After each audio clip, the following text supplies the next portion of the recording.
Ryan, quelle soirée tendue à l'Emirates.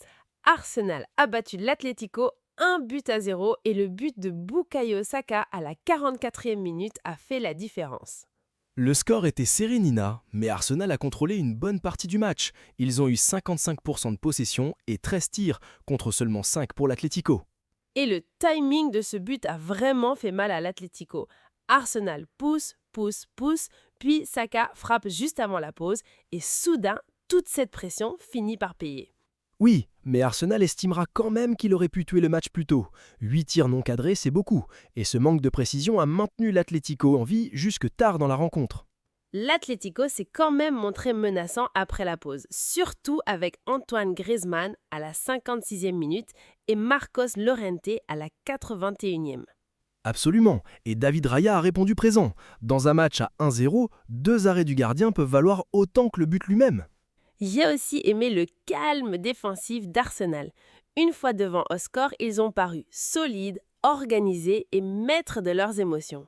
Cet équilibre a compté. Le 4-2-3-1 d'Arteta a donné de la structure à Arsenal, tandis que le 4-4-2 de l'Atlético n'a jamais apporté suffisamment de poids offensif sur l'ensemble des 90 minutes. Cela prolonge aussi une belle série à Londres puisque Arsenal n'avait pas perdu à domicile contre l'Atlético lors de ses 3 dernières confrontations et cette série tient encore ce soir. Et après le 1-1 du match aller, on sentait que cela pouvait se jouer sur un seul instant. Arsenal a trouvé cet instant, pas l'Atlético. Une tendance est confirmée et une autre a pris fin. L'Atlético avait encaissé lors de chacun de ses 6 derniers matchs et cela s'est encore produit, mais sa série de 14 rencontres consécutives avec au moins un but s'arrête. Cela en dit long sur la rigueur défensive d'Arsenal. Une fois que Saka a porté le score à 1-0, l'équipe à domicile a géré le match avec maturité et a refusé de paniquer. Que Saka soit le héros du match semble logique aussi car dans une rencontre où Arsenal n'a pas toujours été très tranchant, c'est lui qui a produit l'action la plus claire et la plus décisive. C'est la seule frustration pour Arsenal. 13 tirs devraient généralement rapporter plus d'un but, donc il y a encore une marge pour être plus impitoyable dans le dernier tiers.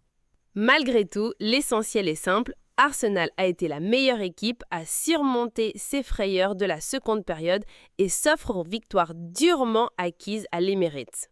Exactement. Ce n'était pas parfait, mais c'était solide, sérieux et suffisamment efficace. Saka pour débloquer la situation, Raya pour les arrêts et la défense d'Arsenal pour faire le reste.